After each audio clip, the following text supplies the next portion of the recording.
যৌতুকের গজব এই সমাজটারে ধ্বংস করে ফেললো। গতকাল আমি বয়ান করলাম গোপালগঞ্জ প্রাণ কেন্দ্র শহরে, বঙ্গবন্ধু ডিগ্রি কলেজের প্রিন্সিপাল আমার পাশে বসা।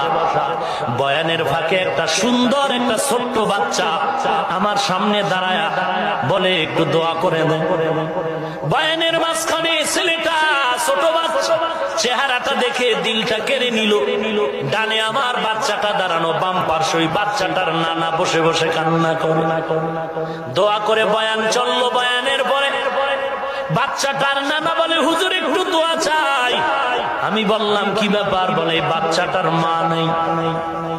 আমার মেয়ে, দুইটা মেয়ের ছোট মেয়েটা আমার বড় আদরের। একথা বলে ছেলেটার নানায় চোখের পানি ধরে রাখতে পারে না। কি ব্যাপার? পাশে থেকে এক আলেম বলে হুজুর এই বাচ্চাটার মা শাহাদাতের দরজা দিয়া জান্নাতে চলে যাবে। আমি বললাম কি ব্যাপার?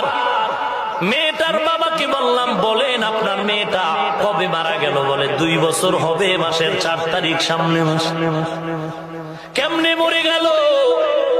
বলে হুজুর বুঝলাম না, ওর শ্বশুর বাড়ির ওর স্বামী আর ফ্যামিলির লোকেরা এমন ভাবে কুড়াল দিয়া মেয়েটারে কেটেছে, সহ্য করা যায় না। মেয়েটা আমাকে কখনো বুঝতে দেয় না। যদি আমার কাছে যৌতুকের কোটি টাকা চাইতো দিয়া দিতাম, আমার মেয়েটা বড় আদরের ছিল। কিন্তু মেয়ে আমাকে বুঝতে দেয় না, শুধু মাঝে মাঝে এতটুকু বলতো আব্বা ফ্যামিলিটা বেশি ভালো না। আমি বললাম এই বাচ্চাটার বাবাই কই? বলে জেলখানায়। আজকে যারা নারীর অধিকারের স্লোগান দাও, যৌতুকের মামলা বন্ধ করতে পারো না, আমি বরিশালের ভাষায় বলে গেলাম তোমরা লুচ্চা, চূড়ান্ত লম্পট। ইসলাম ছাড়া নারীর অধিকার কেউ দিতে পারে না। নারীর অধিকার যদি রক্ষাই করতে চাও, যৌতুকের ঘরে আগুন লাগায় দাও।